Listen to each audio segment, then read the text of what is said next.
الحمد لله نحمده ونستعينه ونستغفره ونؤمن به ونتوكل عليه ونعوذ بالله من شرور أنفسنا ومن سيئات أعمالنا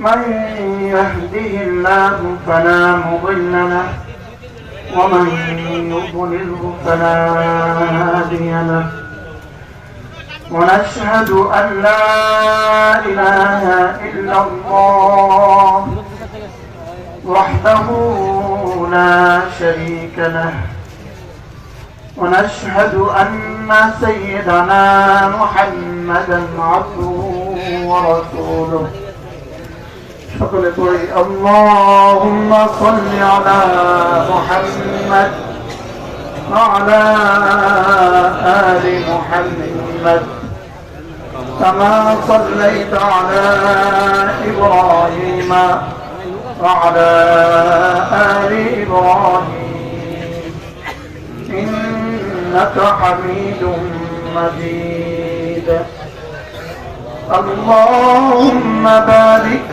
على محمد وعلى آل محمد كما باركت على إبراهيم وعلى آل إبراهيم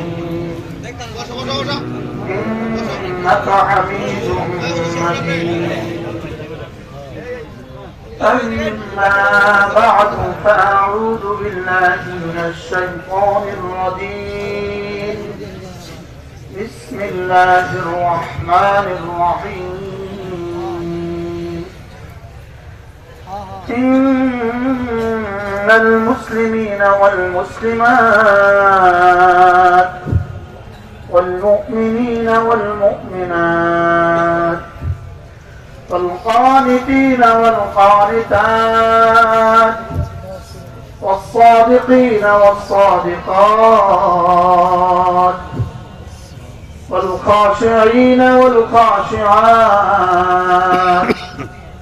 والمتصدقين والمتصدقات والصائمين والصائمات والحافظين فروجهم والحافظات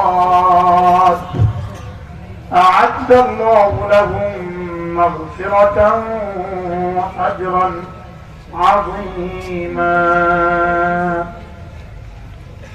صدق الله مولانا العظيم আজকে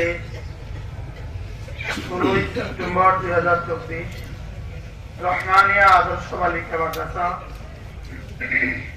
শ্রীপুর গাজীপুর কর্তৃক আয়োজিত আজকের এই পবিত্র সিরাত সম্মেলনের শ্রদ্ধেয় সভাপতি, শ্রদ্ধেয় প্রধান মেহমান, শ্রদ্ধেয় প্রধান অতিথি, উপস্থিত হযরত উলামায়ে কেরাম, শ্রদ্ধেয় মুরব্বিয়ানে আযম ও আমার যুবক ভাইয়েরা, পর্দার আলেম ও বোনেরা, আল্লাহ তাআলার অগণিত অসংখ্য প্রশংসা, যিনি দয়া করে মেহেরবানি করে আমাকে আপনাকে কুরআনে কারীমের নিসবতে, দাওয়াত ও তাবলীগের নিসবতে, যিকর ও ফিকরের নিসবতে একত্রিত হয়ে কুরআনে কারীম থেকে কিছু কথা বলার শোনার তৌফিক দান করেছেন, এজন্য বলি আলহামদুলিল্লাহ। মূলত এই মাহফিলে যারা বয়ান করে চলে গেছেন, মাগরিব পরে বয়ান করেছেন বাংলাদেশের হাফেজ হাদিস খ্যাত হযরত মাওলানা মুফতি আরিফ বিন হাবিব দামাত বারাকাতুহু। তিনি একাই তো এমন এক বয়ানের জন্য যথেষ্ট ছিলেন। এরপরে আবার এশার নামাজের পরে বাংলাদেশের হুজ্জাতুল ইসলাম খ্যাত হযরত মাওলানা রেজাউল করিম আবরার বয়ান করেছেন। আর এরপরে এতক্ষণ যিনি বয়ান করলেন সুলতানুল ওয়াইজিন আরিফ বিল্লাহ হযরত মাওলানা খালেদ সাইফুল্লাহ আইয়ুবী দামাত বারাকাতুহু কথা বলেছেন। বড়দের কথার পরে আর কোনো কথাই থাকে না। তা সত্ত্বেও শুধুই তারতিবের খাতিরে আমি আপনাদের সামনে কোরআনে কারীমের সূরা আহজাব থেকে একখানা আয়াতে কারীমা তেলাওয়াত করেছি। অল্প সময় আপনাদের ধৈর্যচ্যুতির আগে আগে আমি ইনশাআল্লাহ এই আয়াতে কারীমার আলোকে আপনাদের সামনে দু চারটা কথা আলোচনা করব। যেহেতু এই মাহফিল আজকে এক রহমানিয়া আদর্শ বালিকা মাদ্রাসা, একটা বালিকা মাদ্রাসার উদ্যোগে আজকের এই আয়োজন, এই জন্য আমি আপনাদের সামনে কোরআনে কারীমের সূরা আহজাবের লম্বা একখানা আয়াতে কারীমা তেলাওয়াত করেছি। যে আয়াতে কারীমার শানে নজুল হচ্ছে সাহাবায়ে কেরামের মেয়েরা রাসূল করিম সাল্লাল্লাহু তাআলা আলাইহি ওয়াসাল্লাম বলেন, সাল্লাল্লাহু তাআলা আলাইহি ওয়াসাল্লামের কাছে আরজ করলেন, ইয়া রাসূলুল্লাহ, কোরআন যেখানেই কথা বলে শুধু পুরুষকেই কথা বলে। কোরআন আমাদেরকে তো কখনো খেতাব করে না। কোরআন নারীদেরকে উদ্দেশ্য করে, নারীদেরকে লক্ষ্য করে কোনো কথাই বলে না। কোরআন যা বলেছে সব পুরুষদের মধ্যস্থতায় আমাদেরকে বলেছে। কোরআন যদি একবার আমাদেরকেও বলতো আমাদের কাছে ভালো লাগতো। এর এই প্রেক্ষিতে আল্লাহ তাআলা এই আয়াতে কারীমা নাযিল করেন। এই আয়াতে কারীমার মধ্যে আল্লাহ তাআলা 10টা গুণের কথা বলেন। 10টা গুণ আল্লাহ তাআলা বলেন, 10 গুণে গুণী নারী, 10 গুণে গুণী পুরুষ। বলেন 10 গুণে গুণী নারী, 10 গুণে গুণী নারী, 10 গুণে গুণী পুরুষ, 10 গুণে গুণী পুরুষ। আমি আল্লাহ আমার মাগফিরাত এবং আমার আজরে আজিম এদের জন্যই রেখে দিয়েছি। কত গুণে গুণী নারী, 10 গুণে গুণী নারী, কত গুণে গুণী পুরুষ, 10 গুণে গুণী পুরুষ। পৃথিবীতে আমি পুরুষ কেন? এর জবাব কি হবে? আমি পুরুষ কেন? এর জবাব হবে আমি পুরুষ আল্লাহ তাআলার ইচ্ছা। আল্লাহ তাআলার ইচ্ছা। আরেকজন নারী কেন? এর জবাব কি? আল্লাহ তাআলার ইচ্ছাই নাই। এখানে আর কোনো জবাব চলবে না। এখানে আর কোনো জবাব কি চলবে না। আর বিজ্ঞানকে জিজ্ঞেস করেন, বিজ্ঞান আমি নারী কেন? নাস্তিককে জিজ্ঞেস করেন, নাস্তিক আমি নারী কেন? তো এর উত্তরে বিজ্ঞান হয়ে যাবে অজ্ঞান। এর উত্তরে বিজ্ঞান হয়ে যাবে কি? নাস্তিক বিশেষজ্ঞদেরকে জিজ্ঞেস করেন, এর উত্তরে হয়ে যাবে অজ্ঞান। শুধু জিজ্ঞেস করেন আপনি পুরুষ কেন, তো এক জবাব বলবে, বেশি থেকে বেশি এক জবাব। হয়তো বলবে এরকম প্রশ্ন, অথবা বলবে প্রকৃতি বানিয়েছে।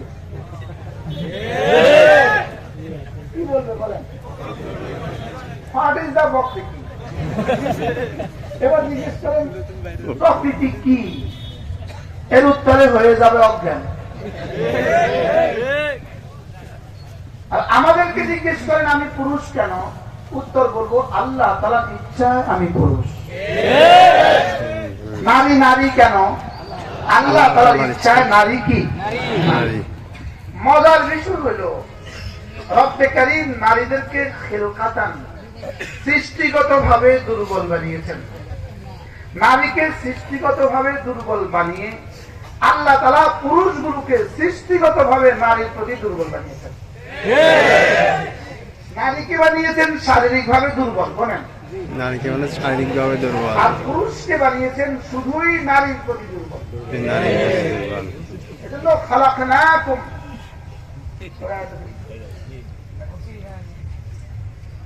আমি মানুষ বানিয়েছি দুর্বল করে। খুলিকাল ইনসানু দাঈফা, মানুষ বানিয়েছি দুর্বল করে। মুফাসসিরিন বলেন এখানে দাঈফার তরজমা এটা আমি মাশাআল্লাহ পুরুষকে মানুষকে বানিয়েছি দুর্বল করে। খুলিকাল ইনসানু দাঈফা, মানুষকে বানিয়েছি দুর্বল করে। এর তাফসীরে মুফাসসিরিন বলেন আমি মানুষকে, পুরুষকে নারীদের প্রতি দুর্বল করে বানিয়েছি। একদিকে নারীকে বানিয়েছে কি দুর্বল, নারীকে কি বানিয়েছে বলেন দুর্বল, আরেকদিকে পুরুষকে বানিয়েছে কি বলেন নারীর প্রতি দুর্বল। মজার বিষয় হলো পৃথিবীর সমস্ত নারী আর পুরুষের মধ্যে নারীকে বানিয়েছেন দুর্বল করে, পুরুষকে বানিয়েছেন সবল করে। শুধু বেশ কম এক বাংলাদেশ নারীকে বানিয়েছেন সবল করে, পুরুষকে বানিয়েছেন দুর্বল। এই পরিমাণ সবল করে নারীকে বানিয়েছেন, এক নারীর পলায়নের দ্বারা মেম্বার থেকে প্রধানমন্ত্রী পর্যন্ত সব পলাইছে।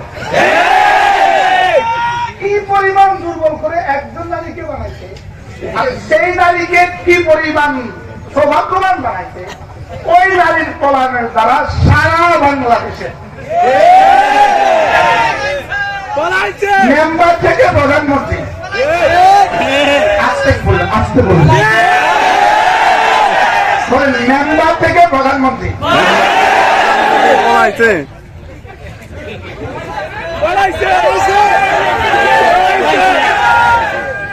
বানিয়েছে কতটা দুর্বল করে।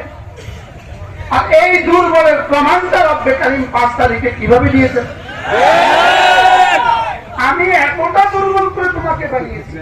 নারী যে দুর্বল এই কথাটা বুঝতে কোনো বড় কোনো আকল লাগবে না, বড় কোনো শিক্ষিত লাগবে না। আমাদের দেশের বাসের হেল্পারকে জিজ্ঞেস করেন, নারী দুর্বল না সবল? বাসের হেল্পার নারী নামার সময় 2টা থাপ্পড়, উস্তাদ লেডিস।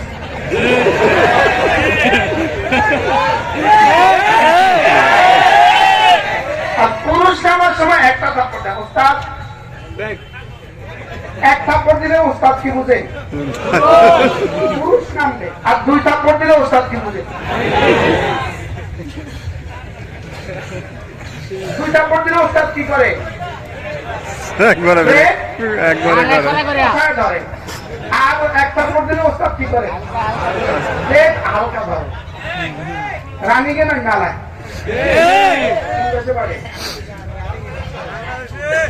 তো রানীকে না নালায়। 1 থাপ্পড় দিলে রানীকে না নালায়, আর 2 থাপ্পড় দিলে কি করতে হবে? আচ্ছা কি বুঝলো বলেন তো? মজার বিষয় হলো আল্লাহ তাআলা এই প্রজাতিকে দুর্বল বানিয়ে, আল্লাহ তাআলা এই প্রজাতিটাকে দুর্বল বানিয়ে রব্বে কারীম এদের জন্য দুনিয়া আখিরাতের ডবলের সিস্টেম করে দিয়েছেন। বানিয়েছেন কি? পুরস্কার কি? সুবহানাল্লাহ। পুরস্কার কি? নারীকে এতটা দুর্বল করেছেন, ডিউটি কম দিয়েছেন, ডিউটি দিয়েছেন অল্প, যেহেতু দুর্বল। ছেলে একটা যদি ল্যাংড়া হয়, একটা যদি সবল হয়, তো বাবা ডিউটি কাকে কম দেয়, কাকে বেশি দেয়? সবলকে ডিউটি বেশি দেয়, দুর্বলকে কম দেয়। লেকিন জমিন ভাগ করার সময় সবলটাকে বলে, ছেলে পুত আমার, তুমি তো মাশাআল্লাহ সুস্থ সবল, তুমি একটা কাজ করো, আমার এই দুর্বল ছেলেটাকে আমি 4 শতক জায়গা বেশি দিয়ে যাই, তোমার 4 শতক কম দিয়ে যাই, কি বলো তুমি? তো ছেলে কি বলে, বাবা ঠিক আছে। এবার বলেন তো ডিউটি দিছে কত, কম না বেশি? এখন জমিন ভাগ করার সময়, জমিন ভাগ করার সময় দুর্বলটাকে বেশি দেয় না কম দেয়? তো ডিউটি কম দিল কেন? এবার জমিন বেশি দিল কেন? ঠিক তেমনি ভাবে রব্বে কারীম নারীকে নারী বানিয়ে, দুর্বল প্রজাতি বানিয়ে ডিউটি কম দিয়েছেন। আমরা বেচারারা আল্লাহ 30 দিন নামাজ পড়া লাগে।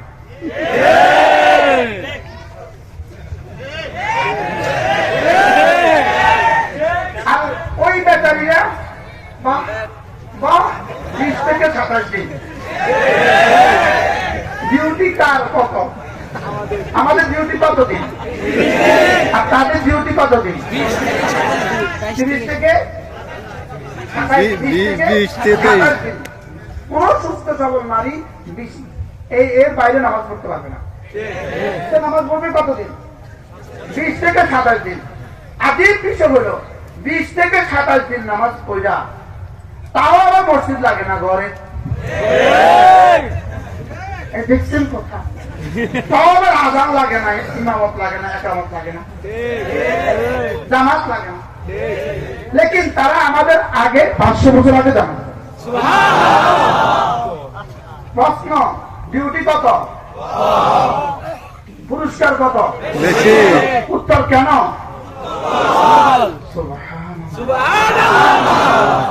যদি এতটা দুর্বল না হইতো তো 5 তারিখে ভাগতে হইতো না। মাইসে বুঝে এমনি ভাগে, পিপিলিকা এমনি ভাগে। গর্তের ভিতরে যখন পানি ঢুকে পিপিলিকা ব্যাগে ব্যাগে তল্প সহ, আন্ডা বাচ্চা সহ মানুষ এমনি ভাগে। সারা পৃথিবীতে আদম আলাইহিসসালামকে বানানোর পর থেকে আজকের এই দিন পর্যন্ত পৃথিবীর কোথাও প্রধানমন্ত্রী থেকে মেম্বার পর্যন্ত কেউ ভাগে নাই। বাস্তব বা বাস্তব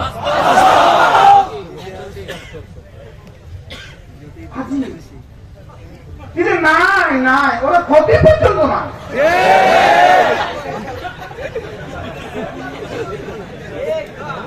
বাস্তব না বাস্তব। বারহাল আল্লাহ তাআলা নারীকে বানিয়েছেন দুর্বল করে, পুরুষকে বানিয়েছেন সবল করে। এজন্য নারীকে কিছু ডিউটি কমিয়ে দিয়েছেন, পুরুষকে ডিউটি বাড়তি দিয়েছেন। আর নারীর বেলায় আল্লাহ তাআলা পুরস্কার বাড়তি ঘোষণা দিয়েছেন, যাও জান্নাতে 500 বছর আগে চলে যাও। সুবহানাল্লাহ। নারী রোজা রাখবে কতদিন? 20 থেকে আমরা এক বেলা কোনো ছুটি নেই। ওদেরও তাই কেউ ছুটি নেই। 28 ঘন্টা রোজা হয়, কেউ ছুটি নেই।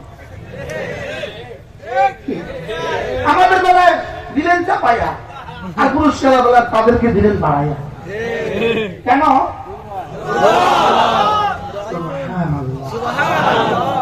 যদি 100টা কবুতর এখানে থাকে, কবুতর হারামের কবুতরের মাঠে কবুতর আছে নাই? আমি আমার বন্ধুদেরকে বলি, আমি তোমাদেরকে দেখাই কোনটা পুরুষ কোনটা মহিলা, কোনটা পুরুষ কোনটা মহিলা, কোনটা পুরুষ কোনটা মহিলা। পুরুষগুলো সব তাগড়া আর মেয়েগুলো সব বুকু পাখির মধ্যে পুরুষ, বুকু পাখির মধ্যে পুরুষ দুর্বল না নারী দুর্বল? গাভী আর ষাঁড়ের মধ্যে কোনটা দুর্বল? ছাগল আর পাঠার মধ্যে কোনটা, ছাগি আর পাঠার মধ্যে কোনটা দুর্বল? আরো মজার খবর আছে, পৃথিবীতে যত জানোয়ার আছে পুরুষগুলো সুন্দর, নারীগুলো অসুন্দর। মুরগিটা সুন্দর না রাতাটা সুন্দর? আমনে কম। মোরগ সুন্দর না মুরগি সুন্দর? বিড়ালটা সবল না বিড়ালটা সবল? ছাগলটা সবল সুন্দর না ছাগিটা সুন্দর? পৃথিবীর সমস্ত জানোয়ারের মধ্যে পুরুষগুলো সুন্দর, নারীগুলো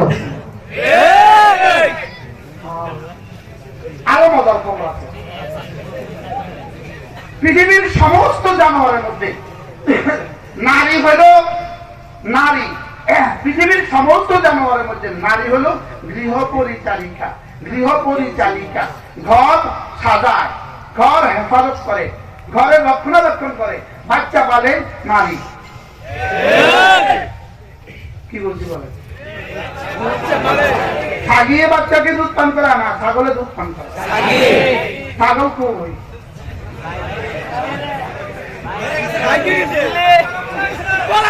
ছাগল খবর নাই, ছাগলের কি নাই?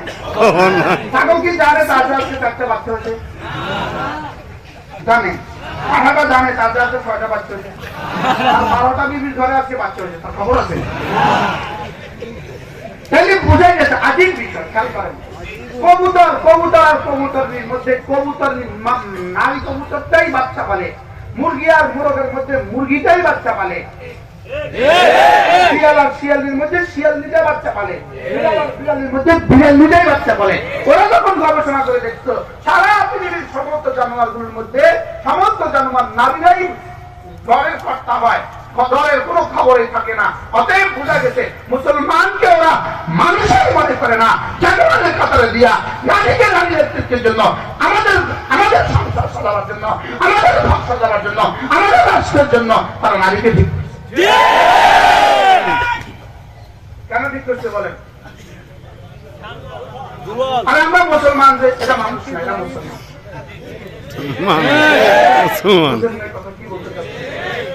বলেন সমস্ত জানোয়ারদের মধ্যে ঘর পালে কে? ঘর রাখে কে? বাচ্চা পালে কে? গরুর গরুর বাচ্চাটা পালছে কে? ষাঁড়ের কোনো খবর আছে? মুরগির বাচ্চা পালে কে? আচ্ছা মোরগের কি অবস্থা? শুধু একমাত্র মানুষের বেলায়, শুধু একমাত্র মানুষের বেলায় রব্বে কারীম সিদ্ধান্ত দিয়েছেন আর-রিজালু কাওয়ামুনা আলা নিসা, পুরুষ শুধু মানুষ যাকে বানিয়েছি এদের মধ্যে নারীদেরকে দুর্বল বানিয়েছি, অতএব এদের সংসার চালাবে পুরুষ, এদের দেশ চালাবে পুরুষ। এটা হলো আল্লাহ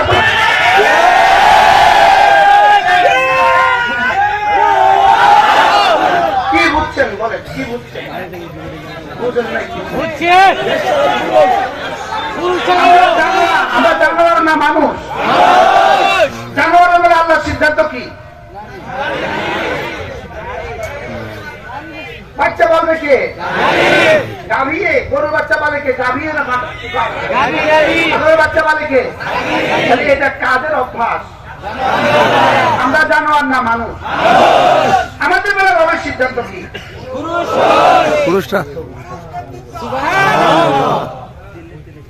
আমি কি বুঝাইতে পারছি আপনাদেরকে? মজার বিষয় হইল আল্লাহ তাআলা নারীকে বানিয়েছেন দুর্বল করে আর পুরুষকে বানিয়েছেন সবল করে। এজন্য নারীর ডিউটি দিয়েছেন অল্প, পুরুষের ডিউটি দিয়েছেন বেশি। এজন্য কোন কঠিন কাজ আল্লাহ তাআলা নারীর উপরে চাপান নাই। রব নারীর বেলা সিদ্ধান্ত দিয়েছেন অকালনা ফি বুয়ুতিকুন্না, তোমরা ঘরে থাকো। সুবহানাল্লাহ। এই কয়েক বছর আগে কি হয়েছিল? করোনা। বলেন কি হয়েছিল? করোনা। আর ওখানে স্লোগান কি ছিল? ঘরে থাকুন।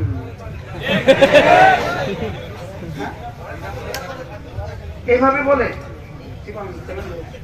ঘরে থাকুন, নিরাপদ থাকুন।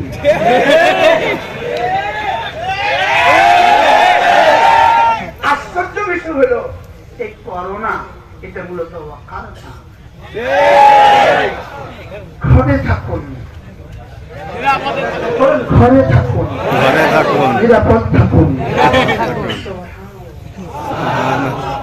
ঘরে না থেকে রাষ্ট্রযন্ত্রে ছিলেন আপনি, এজন্য রব্বে কারীম চিরদিনের জন্য আপনাকে ঘর থেকে বহিষ্কার।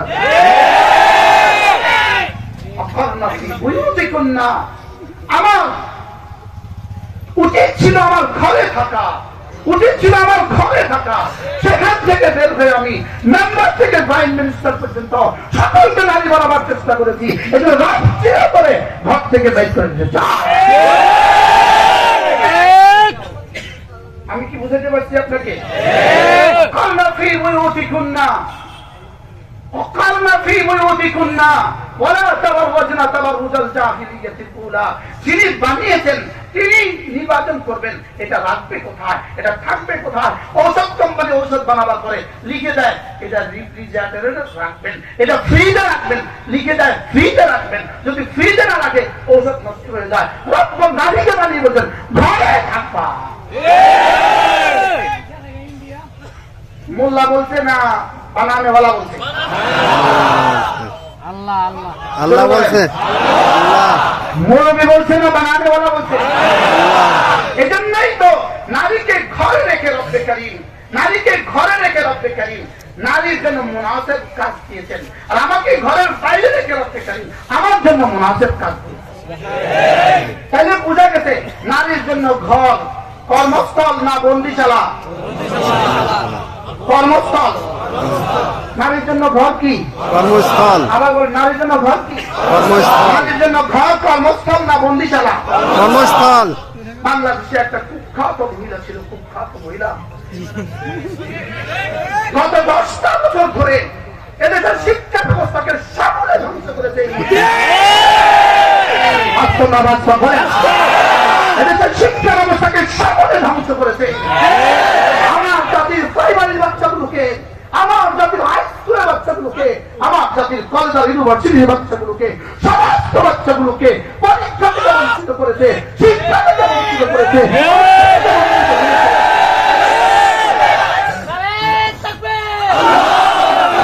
ইংরেজি থেকে বঞ্চিত করেছে। তোমাদের কিছুই পড়তে হবে না, তোমরা অনলাইনে থাকবা, মোবাইলে জীবনটাকে বরবাদ করে দিবা, পরীক্ষা তোমাদেরকে দিতে হবে না, শেষ পর্যন্ত তোমরা অটো পাস। বাস্তব না বাস্তব? যে কুরআন শিক্ষামন্ত্রী জাতিকে ধ্বংসের জন্য ষড়যন্ত্র করেছে, শেষ পর্যন্ত তুমি আসতে পারো নাই।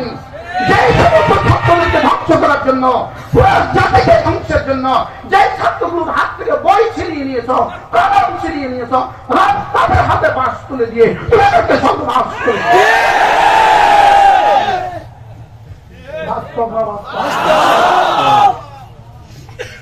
রব্বে কারীম বলেন ষড়যন্ত্র আমার সাথে করবা, আমি ষড়যন্ত্রের জবাব দেই। ষড়যন্ত্র দিল্লিতে রচিত হবে, ষড়যন্ত্রের জবাব রচিত হবে। ষড়যন্ত্র কোথা থেকে রচিত হয়? বলেন কোথায়? জীবন ভর খালি স্লোগান দিছিলাম, বাংলা থেকে ভারত যান। আল্লাহ যে স্লোগান এভাবে কবুল করতে পারে সেটা তো জানতাম না।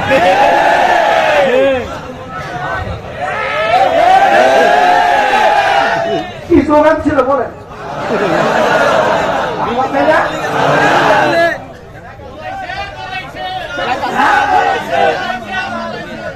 আমরা কি জানতাম না? আমরা কি একটু বলছিলাম নি যে ব্যাগ অ্যান্ড ব্যাগে আমরা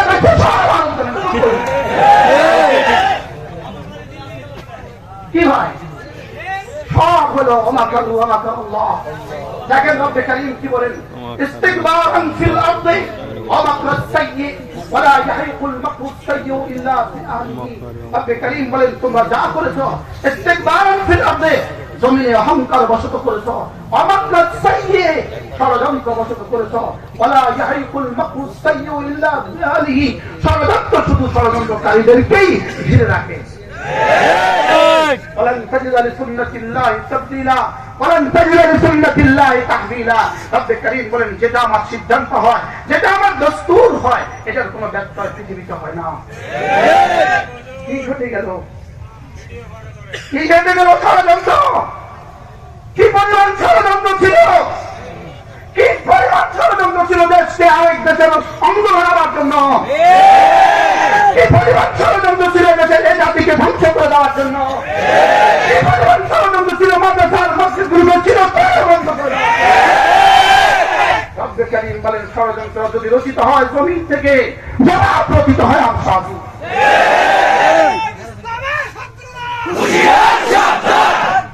এই জন্য এখন যদি কেউ মনে করেন ওলামায়ে কেরামকে বাদ দিয়ে কিছু করে ফেলবেন, হবে না, হবে না, হবে না।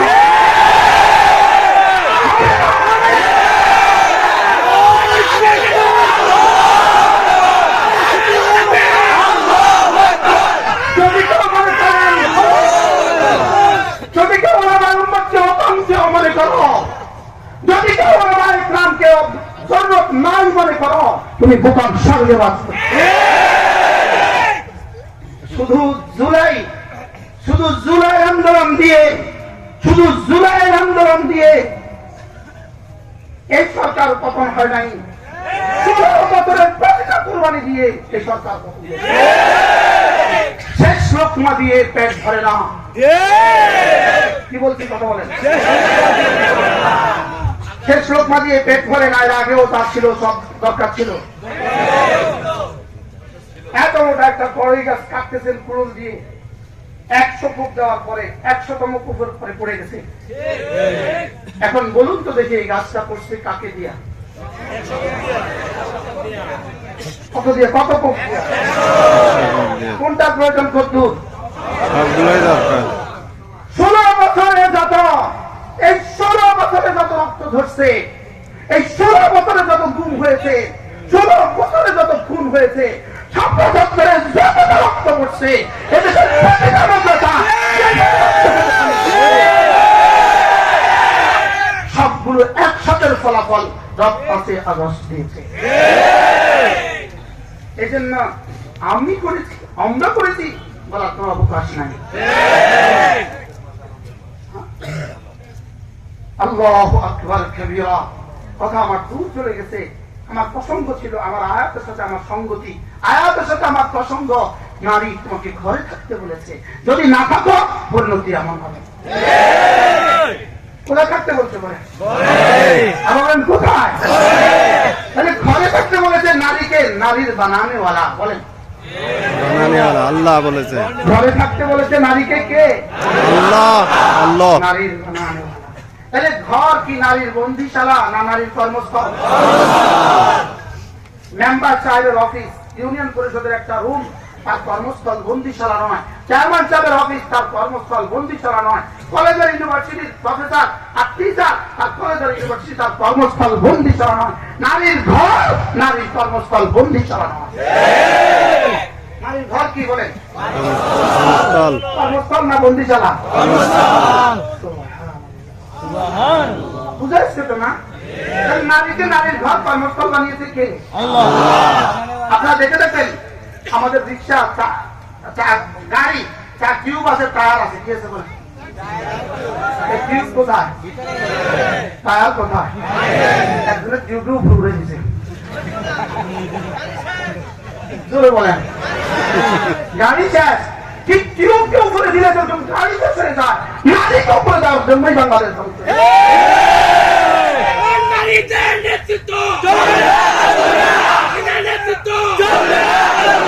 আমি কি বুঝাতে পারছি? আমার সিদ্ধান্ত না আমার সিদ্ধান্ত। আমাদের অনেক বুড়িরা আমার তারা কাতুম বলেন, আল্লাহ তারা সিদ্ধান্ত মরুর দিকে ফিরায় কেন? বুঝে যে আল্লাহর বিরোধিতা করলে ফিরেছে আমরা থাকবে না, এই জন্য সিদ্ধান্ত আমাদের দিকে ফিরা যায়। বলছেন আল্লাহ বলছেন, কারণ যিনি বানান তিনি বলবেন থাকবে কোথায়, যিনি বানান তিনি বলবেন থাকবে কোথায়। এই জন্য আমাদের নারীদের কর্মস্থল কোথায়? ঘরে। এই জন্যই এখন ঘরে শুধু আলু ছিল, ঘরে শুধু আলু ছিল না, আরো কিছু কাজ আছে। আর আমাদের সাবেক শিক্ষামন্ত্রী ও নারী শুধু ঘরে আলু ছিল, ক্লাসে আলু ছিল। আমাদের মারা যারা আলু ছিল সেখানে ক্লাসে, তারা আলু ছিলতে পারে না। পাগলে বলে কি ছাগলে খায়, বিছনা ভাত করা শিখে। আমরা মা বোনরা বিছনা ভাত করতে পারে না, জিন্দাদা শিখা।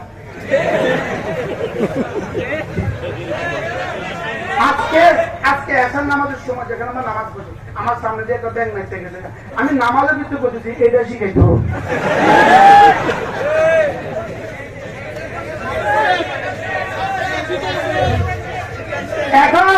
এখন আমাদের এখন জেলখানায় ব্যাংকের লাভ শিখা তারা দিয়া,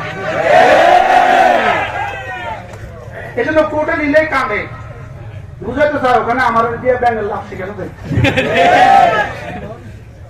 কি ভাই। আরেক কুলাঙ্গার শিক্ষামন্ত্রী নতুন করে যে শিক্ষামন্ত্রী প্রথম দিন সে ভাষণে বলছে আমি ইসকনের সদস্য। কি বলছে বলেন?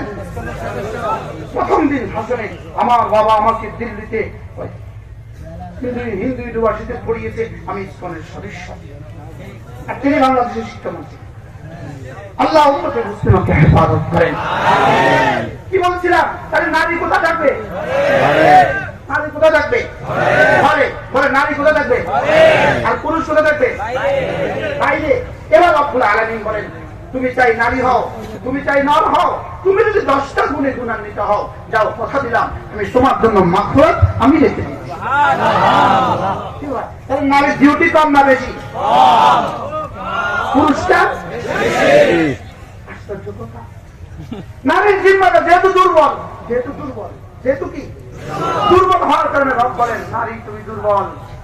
বাবাকে বলেছে বাবা তোমার যদি একটা মেয়ে হয় ওটাকে যদি 6টা আলিম তরবিয়ত করতে পারো, রাসূল বলেন যাও তুমি আর আমি এভাবে জান্নাতে থাকবো।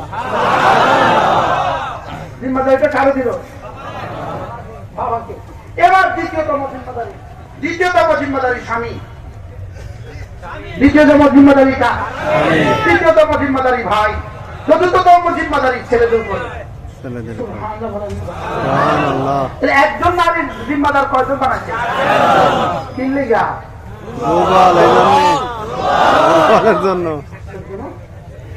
একজন নারীর জিম্মাদার কতজনকে বানিয়েছে? যেহেতু বানানেওয়ালা জানেন ওকে আমি বড় দুর্বল করে বানিয়েছি। এই জন্যই বাংলাদেশে কিছু কঠিন কাজ আছে। যেমন কঠিন কাজের একটা কাজ হলো পল্লী বিদ্যুতের গল্লির মাথা উঠে বিদ্যুৎ ঠিক করা। এটা কাজটা সহজ না কঠিন?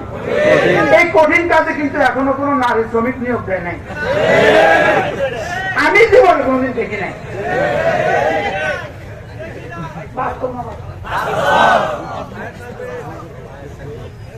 এর কারণে নিয়োগ দেয় নাই বলে পারবে না। নারী যদি সব জায়গায় সমান পালে হয়তো এখানে নিয়োগ দেয় না।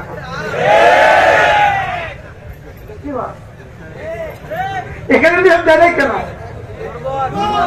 না এটা পারবে না। এটা কি? এটা কি? এটা পারবে না। নারী দুর্বল। লেকিন রব্বে কারীম বলেন এই দুর্বল নারী সে যদি 10 গুণে গুণী হয় আমি আজরে আজিম তার জন্য লিখে দিচ্ছি। কয় গুণে গুণী? আমি শুধু গুণগুলো বলে যাই, আপনি হাতে গণেন। ইন্নাল মুসলিমিনা ওয়াল মুসলিমাত ওয়াল মুমিনিনা ওয়াল মুমিনাত ওয়াল কানিতিনা ওয়াল কানিতাত ওয়াস সাদিকিনা ওয়াস সাদিকাত ওয়াস সাবিরিনা ওয়াস সাবিরাত ওয়াল খাশিঈনা ওয়াল খাশিআত ওয়াল মুতাসাদ্দিকিনা ওয়াল মুতাসাদ্দিকাত ওয়াস সাইমিনা ওয়াস সাইমাত ওয়াল হাফিযিনা ফুরুজাহুম ওয়াল হাফিযাত ওয়াদ যাকিরিনা আল্লাহ কাসীরান ওয়াদ যাকিরাত। এবার শুধু 10টার তরজমাটা শুনিয়ে দিই। 1 নাম্বার মুসলমান নারী মুসলমান পুরুষ, 2 নাম্বার মুমিন নারী মুমিন পুরুষ, 3 নাম্বার নামাজ লম্বা লম্বা নামাজ পড়নে वाली নারী লম্বা লম্বা নামাজ পড়নে वाला পুরুষ, 4 নাম্বার সত্যবাদী নারী সত্যবাদী পুরুষ, 5 নাম্বার সবর করনে वाला নারী সবর করনে वाला পুরুষ সবর করনে वाली নারী। এরপরে বিনয়ের সাথে নামাজ পড়নে वाला পুরুষ বিনয়ের সাথে নামাজ পড়নে वाली মহিলা। এরপরে সাদাকা করনে वाला পুরুষ সাদাকা করনে वाली মহিলা। এরপরে রোজা রাখনে वाला পুরুষ রোজা রাখনে वाली মহিলা। এরপরে সতীত্বকে সংরক্ষণকারী নিজের সতীত্বকে হেফাজতকারী পুরুষ সতীত্বকে হেফাজতকারী মহিলা। এরপরে বেশি বেশি জিকির করনে वाला পুরুষ বেশি বেশি জিকির করনে वाली মহিলা। কয় দল পাইছি? 10 দল। 10 গুণে গুণী যারা মাগফিরাতের ওয়াদা তাদের জন্য, 10 গুণে গুণী যারা আজরে আজিম পাবে তারা,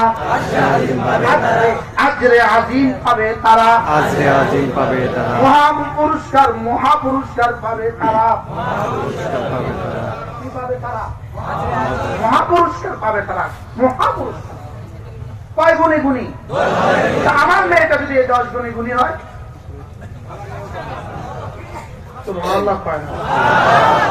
আমার বোনটা যদি 10 গুণে গুণী হয় বলেন মহাপুরস্কার পাবে। আমার ছেলেটা যদি 10 গুণে গুণী হয় এই মহাপুরস্কার কদ্দুর? আজরে আজিমের মহাপুরস্কার কদ্দুর? মহাপুরস্কারের সর্বনিম্ন পরিমাণ 10 দুনিয়া বরাবর জান্নাত।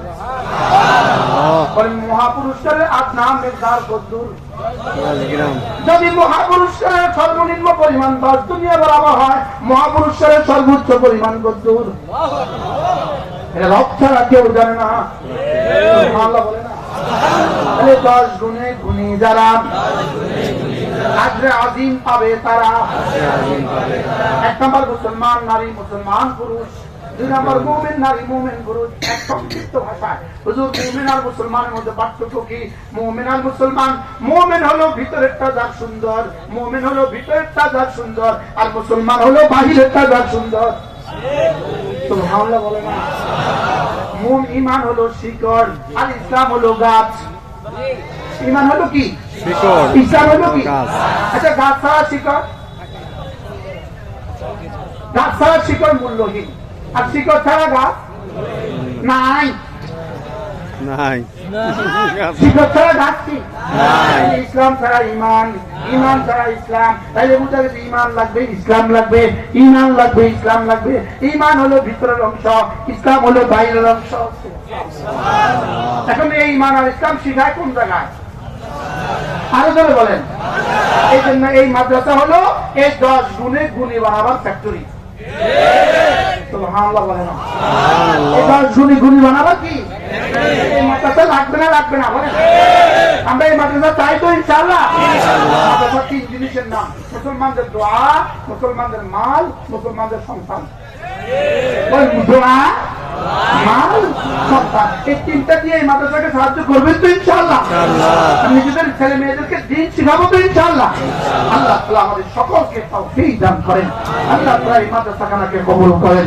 সুবহানাল্লাহি ওয়া বিহামদিহি, সুবহানাল্লাহি ওয়া বিহামদিহি।